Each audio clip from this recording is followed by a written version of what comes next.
함께 찬양하면서 예배 자리로 나갑시다. 아버지 사랑 내가 노래해, 아버지 은혜 내가 노래해. 그 사랑 변함없으신, 거짓없으신, 성실하신 그 사랑, 상한 때 꺾지 않으시는, 꺼져가는 등불 끄지 않는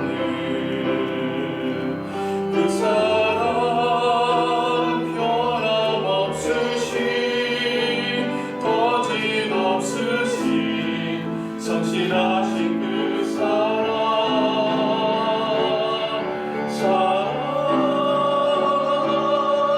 그 사랑,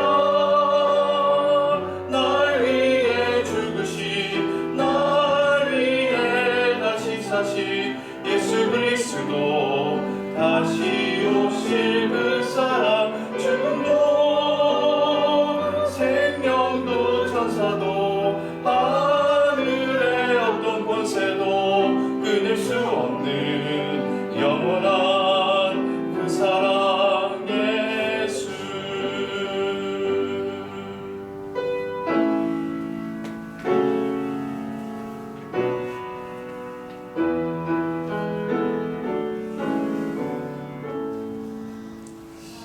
하늘에 계신 아버지, 이름 거룩하사 주님 나라 일하시고 뜻이 이루어지이다.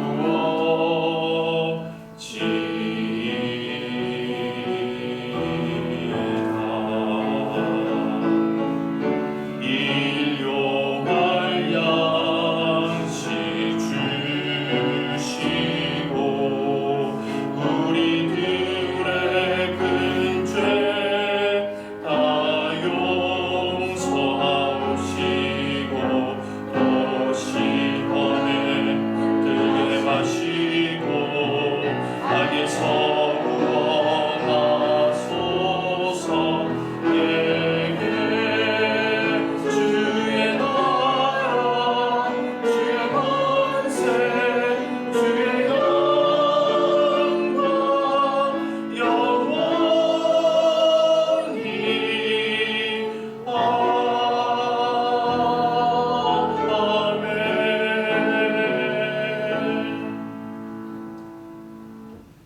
앞에서 가고 뒤에서 따르는 자들이 소리 지르되 호산나 찬송하리로다. 주의 이름으로 오시는 이여 찬송하리로다. 오는 우리 조상 다윗의 나라여 가장 높은 곳에서 호산나 하더라. 만왕의 왕으로 예루살렘에 입성하시는 예수님을 이 시간 호산나 찬양합니다. 2000년 전 이스라엘 백성들이 정료나무 가지를 흔들며 예수님을 환영하였듯이 저희들도 온 몸과 마음을 들여 기뻐 찬양하며 주님을 영접합니다. 겸손하게 나귀를 타고 오셨던 주님, 겸손하게 낮아진 우리의 마음에도 찾아오셔서 자비와 긍휼과 사랑을 베풀어 주옵소서. 십자가를 지기 위해 한 걸음 한 걸음 용감하게 전진하시는 예수님을 본받아 저희들도 진리와 복음을 위해 용감하게 나아가게 하시고 하나님의 말씀에 순종하며 죽기까지 충성하게 도와주옵소서. 예수님의 이름으로 기원하옵나이다. 아멘.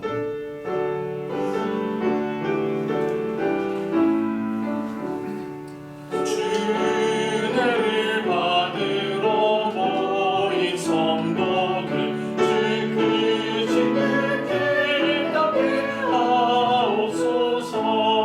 내 고통의 멍에를 다 벗게 되니나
노래할지어다. 예루살렘에 따라 즐거이 부를지어다. 보라, 내 왕이 내게 임하시나니 그는 공의로우시며 구원을 베푸시며 겸손하여서 나귀를 타시나니 나귀의 작은 것 곧 나귀 새끼니라. 내가 에브라임의 병거와 예루살렘의 말을 끊겠고 전쟁하는 말도 끊으리니 그가 이방 사람에게 화평을 전할 것이요 그의 통치는 바다에서 바다까지 이르고 유브라데 강에서 땅 끝까지 이르리라.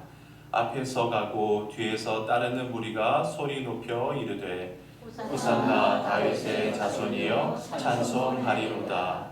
주의 이름으로 오시는 이여 가장 높은 곳에서 호산나 하더라. 아멘.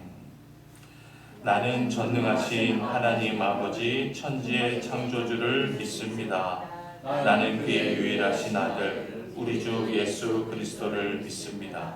그는 성령으로 잉태되어 동정녀 마리아에게서 나시고 본디오 빌라도에게 고난을 받아 십자가에 못 박혀 죽으시고 장사된 지 사흘 만에 죽은 자 가운데서 다시 살아나셨으며 하늘에 오르시어 전능하신 아버지 하나님 우편에 앉아 계시다가 거기로부터 살아있는 자와 죽은 자를 심판하러 오십니다. 나는 성령을 믿으며 거룩한 공교회와 성도의 교제와 죄를 용서받는 것과 몸의 부활과 영생을 믿습니다. 아멘.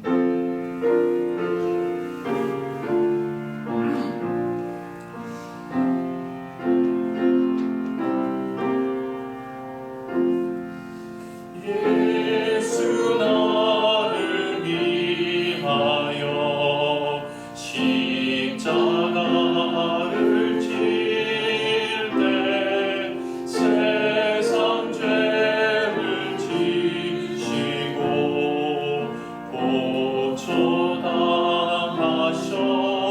고쳐당하셨네. 예수님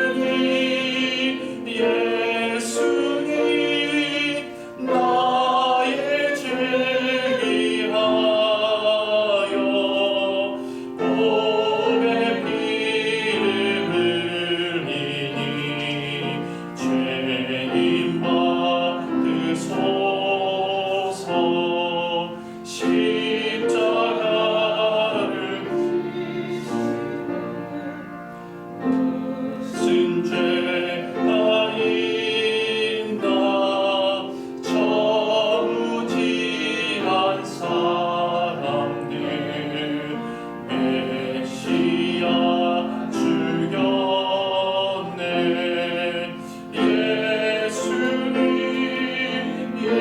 예수님 나의 죄 위하여 보배 피를 흘리니 죄인 받으소서. 사절하겠습니다. 아름답다 예수여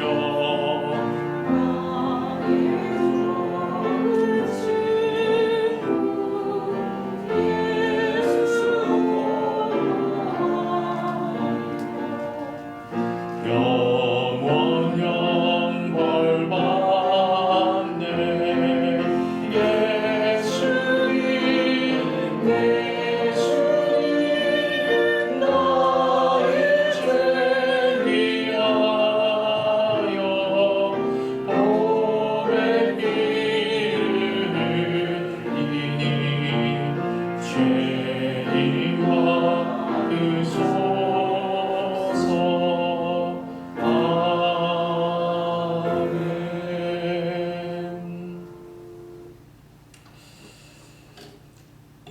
내 살을 먹고 내 피를 마시는 자는 내 안에 거하고 나도 그의 안에 거하나니 살아계신 아버지께서 나를 보내심에 내가 아버지로 말미암아 사는 것 같이 나를 먹고 마시는 그 사람도 나로 말미암아 살리라.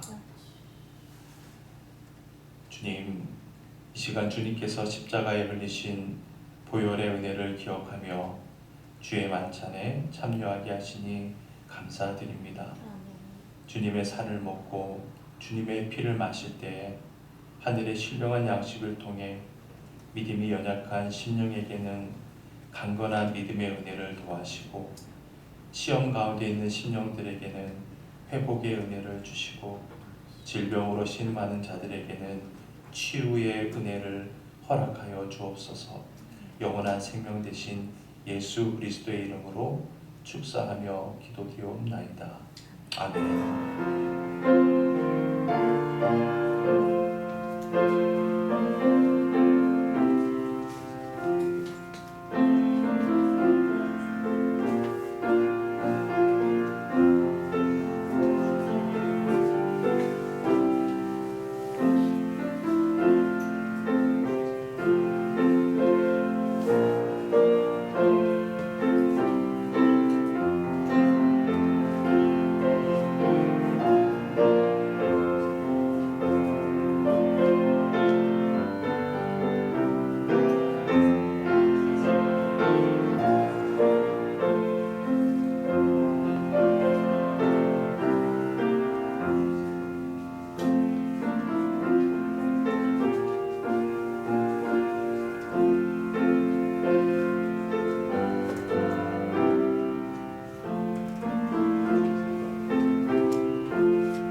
기도하실 때에 회중을 대표해서 임한복 지사님께서 기도하시겠습니다.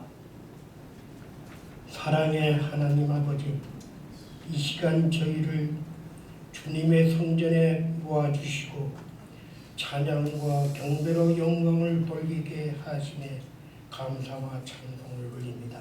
아멘. 예루살렘으로 향하시던 예수님을 맞이하던 백성들의 환호와 같이 우리의 마음도 기쁨과 감격이 넘실대는 종료주일을 맞이하게 되었습니다. 오늘 우리는 겸손히 주님 앞에 나와 우리의 마음을 열고 예배를 드립니다. 세상의 권력과 영광이 아닌 섬김과 사랑으로 이 땅에 오신 주님의 겸손을 본받아 우리 또한 겸손한 마음으로 서로를 섬기며 살아가게 하여 주시옵소서. 아멘. 하나님, 이 시간 나라를 위해 기도합니다. 복잡한 정세와 혼란 속에서 어려움을 겪고 있는 이 나라를 기억하여 주옵소서. 하루빨리 모든 혼란이 제자리를 찾고 안정된 질서가 회복되게 하옵소서. 지도자들에게 지혜와 분별력을 허락하시고 국민 모두가 화합하여 하나님의 뜻 안에서 살아가는 나라가 되게 하옵소서.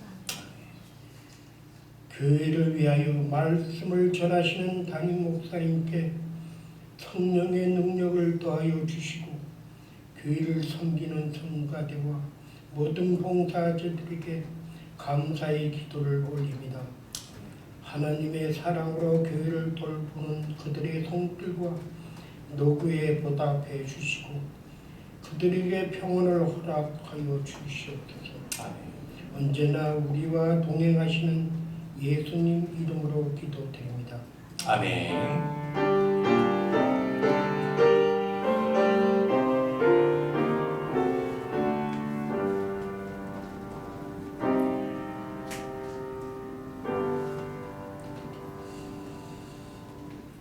하나님께서 우리에게 주시는 말씀입니다. 요한복음 19장 30절 한 절 말씀입니다. 우리 다 일어나서 한 목소리로 봉독해 보겠습니다. 시작. 예수께서 신 포도주를 받으신 후 이르시되 다 이루었다 하시고 머리를 숙이니 영혼이 떠나가시니라. 이는 하나님의 말씀입니다. 아멘. 오늘은 종료주일이자 고난주일입니다. 그래서 계속 순서대로 설교하던 것을 잠시 멈추고 주님의 고난에 대해서 함께 은혜를 나누고자 합니다. 십자가에 못 박히신 예수님의 최후의 모습을 본문은 이렇게 증언하고 있습니다. 예수께서 신 포도주를 받으신 후 이르시되 다 이루었다 하시고 머리를 숙이니 영혼이 떠나가시니라. 예수님께서는 요즘 시간으로 아침 9시에 십자가에 못이 박히셨습니다. 그로부터 6시간이 경과한 후 오후 3시가 되어서 마침내 십자가 위에서 고개를 떨구셨죠. 운명하신 겁니다. 그런데 본문은 그 마지막 순간을 어떻게 묘사하고 있죠? 영혼이 떠나가시니라. 예수님의 운명을 떠나가셨다라는 동사로 표현하고 있어요. 우리 예전 개역 성경에는 영혼이 돌아가시니라고 표현했습니다.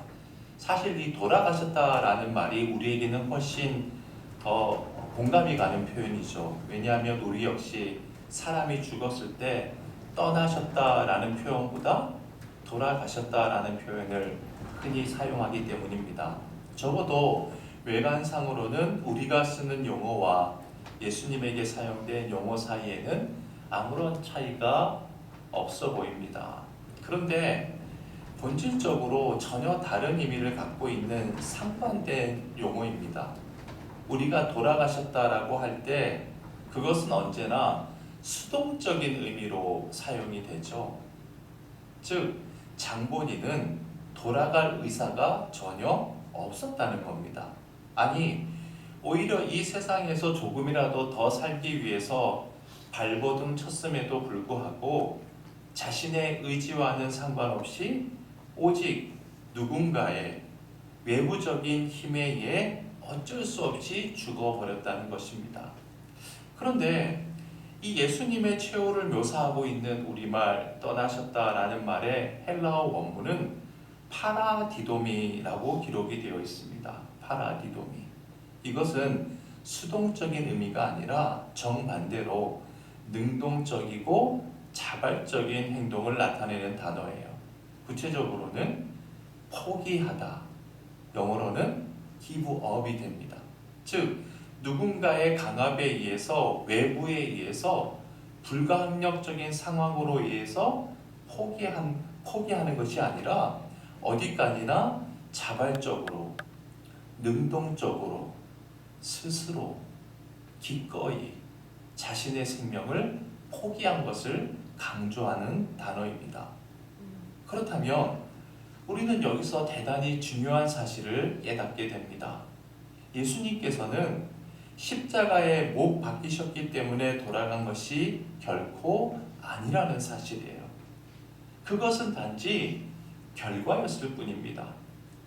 예수님께서는 십자가에 못 박히시기 전에 빌라도의 법정에서 사형 선고를 받으시기 전에 겟세마네 동산에서 군병들에 의해서 체포당하시기 전에 대제사장들이 음모를 꾸며서 예수님을 고발하기 전에 가룟 유다가 예수님을 배신하기도 전에 이미 당신의 생명을 스스로 내어놓으시고 자발적으로 포기하셨다는 것입니다. 도대체 무엇 때문에 당신의 그 귀한 생명을 포기하셨을까요? 이유는 하나예요.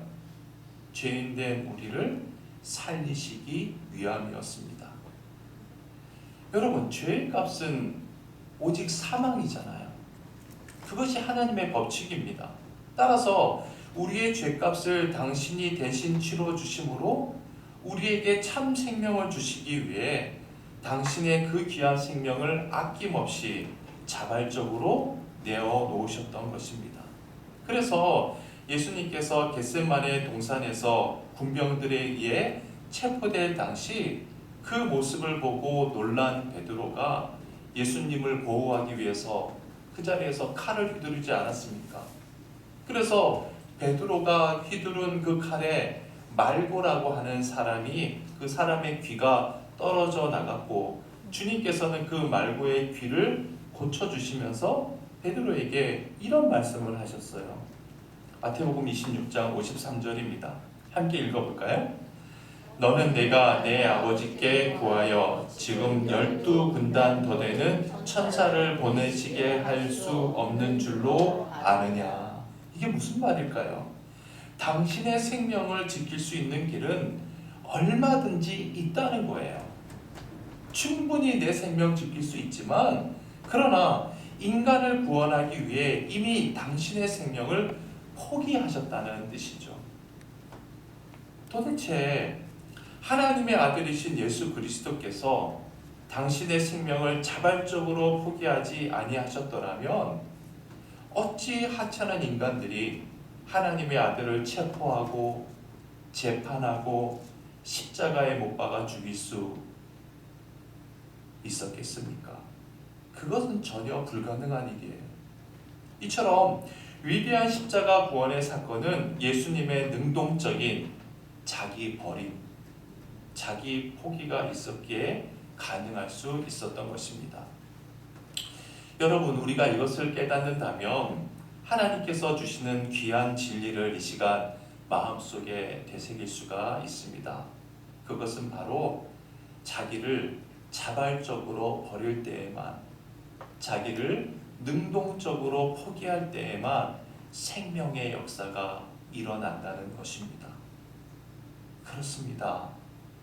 어떻게 예수님께서 길이요 진리요 참 생명일 수 있겠습니까? 당신 자신을 스스로 버리셨기 때문입니다. 어떻게 나무 막대기에 불과한 주님의 십자가가 영원한 구원의 표징이 될 수 있었습니까?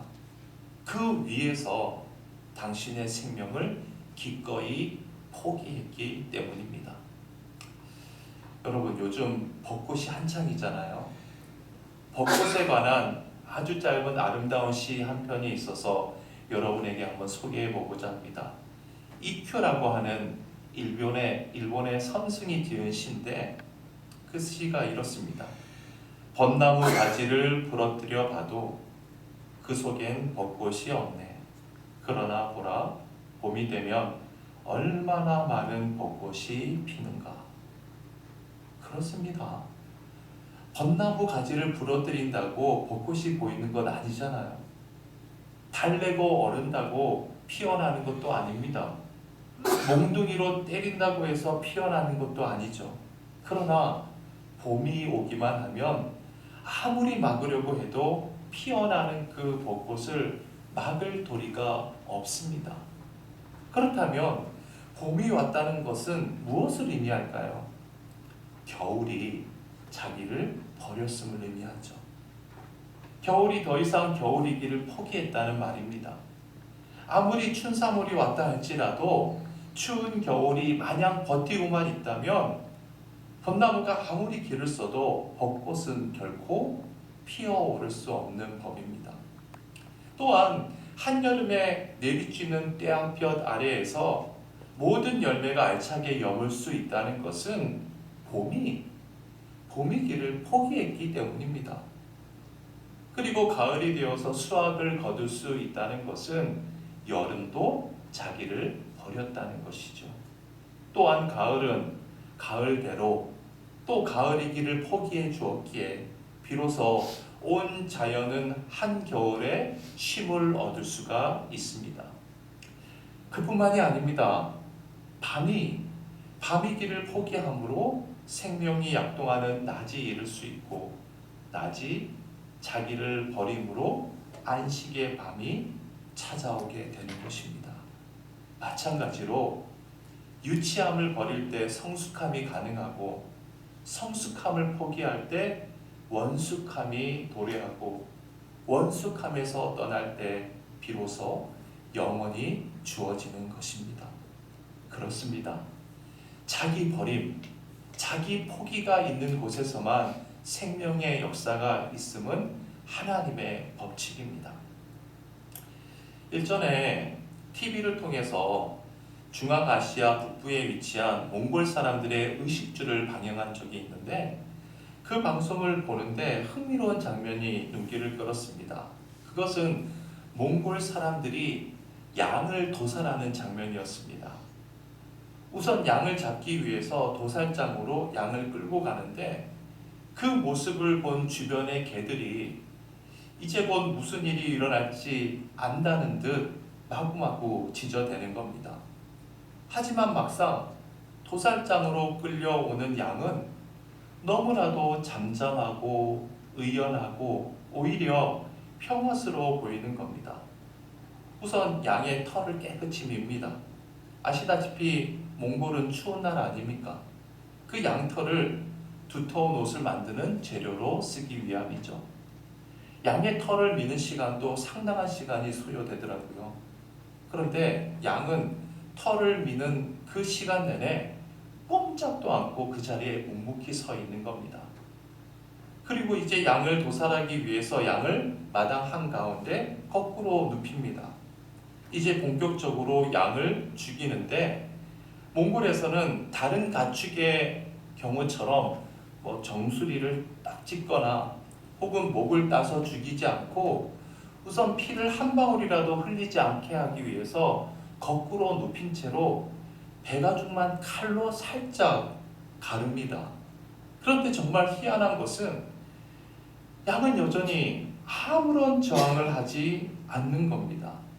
웬만한 동물 같으면 죽을 때 저항을 하거나 소리를 내잖아요. 하지만 양은 아무런 소리를 내지 않아요. 화면이 바로 그 순간입니다. 바로 그때 양의 내장 사이로 사람이 직접 손을 넣어서 양의 숨통을 눌러서 죽여요. 더 놀라운 사실은 이 무지막지한 사람의 손이 그 내장 속으로 손을 집어넣어서 숨통을 틀어쥐는데도 이 양은 신음소리 하나 내지 않는 거예요. 단지 숨이 넘어가는 마지막 순간 허공을 향해서 지켜든 내 다리가 잠시나마 파르르 떨 뿐이었습니다. 저는 이 모습을 보는 내내 한 말씀이 떠올랐습니다. 이사야 53장 7절 말씀이에요.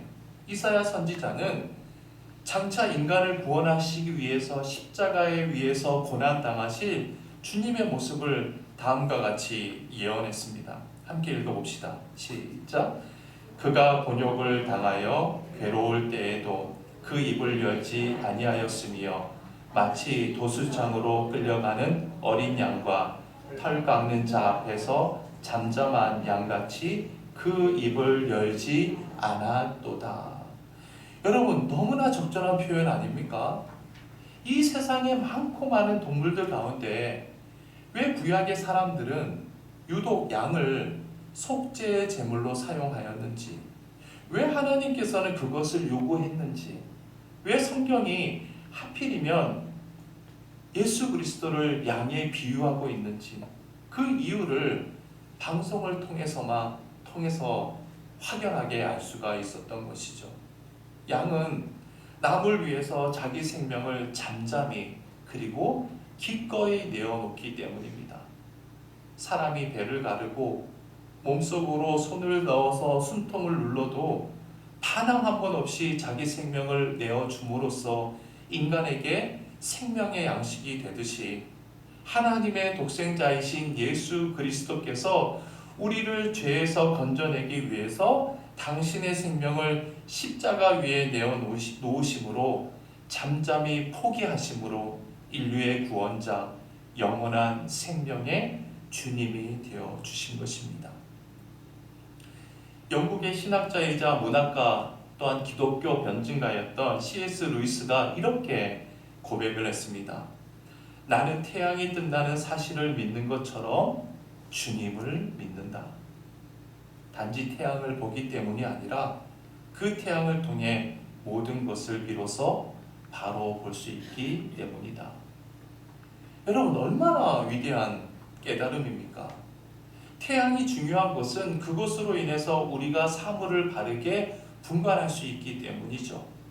우리에게 주님이, 예수 그리스도가 절대적으로 필요한 것은 주님으로 인해서만 이 세상을, 나의 상황을, 나 자신을 비로소 바르게 볼 수 있는 까닭입니다. 우리 주님이 어떤 분이십니까? 우리를 구원하시기 위해서 자기 생명을 기꺼이 내어놓으실 정도로 우리를 사랑하신 분이잖아요. 그 사랑의 빛으로 내 자신을, 내 주위를, 이 세상을 한번 살펴보십시오. 어느 것 하나 우리를 향한 그분의 사랑, 그분의 은총이 아닌 것이 도대체 무엇이겠습니까? 이것을 안다면 우리는 사도 바울처럼 고백할 수밖에 없습니다. 로마서 8장 31절 하반절로 32절입니다. 다 같이. 만일 하나님이 우리를 위하시면 누가 우리를 대적하리요? 자기 아들을 가까이 아니하시고 우리 모든 사람을 위하여 내어주신 이가 어찌 그 아들과 함께 모든 것을 우리에게 주시지 아니하겠느냐. 생각해 보십시오. 하나님께서 아무리 당신의 아들을 내어주심으로 우리를 구원하였다 하셨다 할지라도 막상 당신의 독생자이신 예수 그리스도께서 자기 생명을 잠잠히 내어놓지 않으셨더라면 예수 그리스도를 통한 하나님의 구원은 불가능했을 것입니다. 여러분, 우리는 지금 정치적으로나 경제적으로나 정말 어려운 시대를 살고 있습니다. 많은 분들이 고통 가운데 몸부림치고 있는 시기입니다. 하지만 여러분, 저와 여러분은 예수 그리스도를 믿는 성도들 아닙니까? 모두가 절망과 고통 가운데 신음한다 할지라도 우리만큼은 신앙을 가진 성도로서, 세상의 소금으로서, 세상의 빛으로서 예수님을 본받아 잠잠히 의연해질 수 있어야 합니다. 지금 우리와 함께하고 계신 주님이 대체 어떤 분이십니까? 우리를 살리기 위해 당신의 생명을 잠잠히 내어놓으셨던 분 아닙니까? 그렇다면 우리를 위해 죽기까지 하신 분이 어찌 우리에게 더 좋은 것으로 채워주시지 않으시겠습니까? 잊지 마십시다. 주님은 언제나 변함없이 우리를 진리의 사람으로 바르게 세워주십니다. 생각해 보십시오. 오늘의 어려움이 없다면, 오늘의 우리에게 고난이 없다면 어찌 우리가 진리를 생각인들 했겠습니까? 우리에게 근심과 고통이 없다면 어찌 하나님을 바라보기나 하겠습니까? 사랑하는 새강리교회 교우 여러분, 지금 어떠한 상황 속에 처해 있을지라도 결코 절망하지 마십시다. 그리스도인에게는 절망이 있을 수 없습니다. 오직 소망만 있을 따름입니다.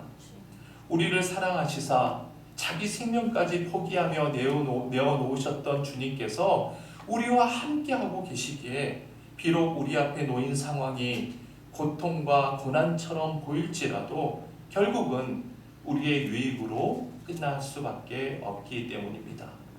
이것을 믿는다면 우리 모두 주님처럼 자기를 버리는 자들이 되십시다. 주님 앞에 우리 자신을 온전히 내어드리는 자들이 되십시다. 또한 우리에게 맡겨진 여러 가지 십자가를 거뜬히 지고 가는 여러분 모두가 되시길 주님의 이름으로 축원해 드립니다. 우리 찬송가 461장 결단의 찬양으로 들으시면서 예물 봉헌하겠습니다.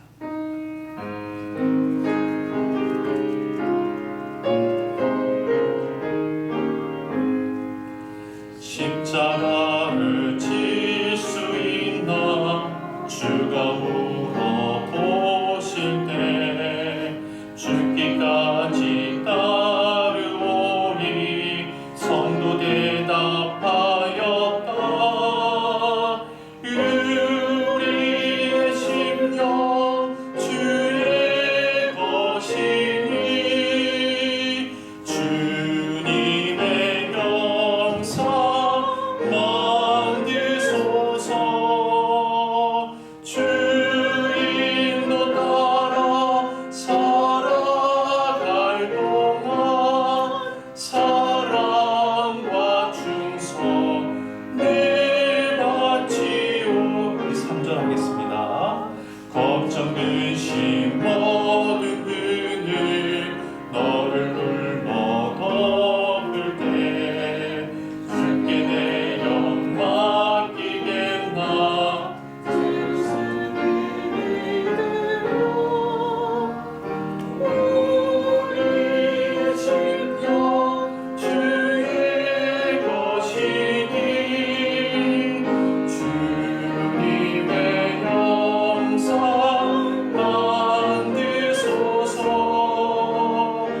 주님, 지난 한 주간 동안 주님께서 우리와 함께 하고 계심을 때로는 망각했습니다.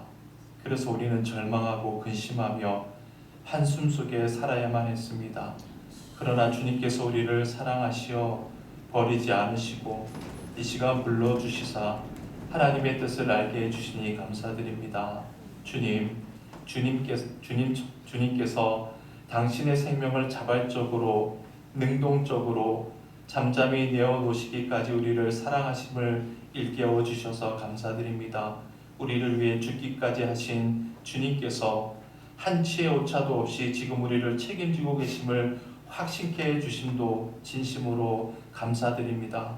행여 어떤 어려움 속에 있다 할지라도 당황하거나 두려워하는 것이 아니라 오히려 주님을 본받아 나를 버리고 나 자신을 온전히 주님 앞에 내어드리는 은총의 기회로 삼는 참 믿음의 사람들이 되게 하여 주옵소서. 이제 주님께 예물을 드립니다. 정성을 다해 바치는 성도들의 11조, 감사, 선교, 주일헌금 등 각종 예물을 기쁘게 받아 주시옵소서. 특별히 경제적으로 어려운 시기에 힘들어하는 성도들의 눈물을 닦아주시고 위로하여 주시옵소서. 소망하기는 이 어려운 상황 속에서도 주님께서 주시는 것만으로도 감사하는 법, 자족하는 법을 배우는 소중한 시간들이 되게 하여 주옵소서. 이제는 예수 그리스도의 은혜와 하나님의 사랑과 성령의 교통하심이 자발적으로 십자가를 지신 예수님을 본받아 십자가 지기를 두려워하거나 회피하지 않을 것을 다짐하며 결단하는 주의 권속들 머리머리 위에 이제로부터 영원까지 함께 하시길 간절히 축원하옵나이다. 아멘.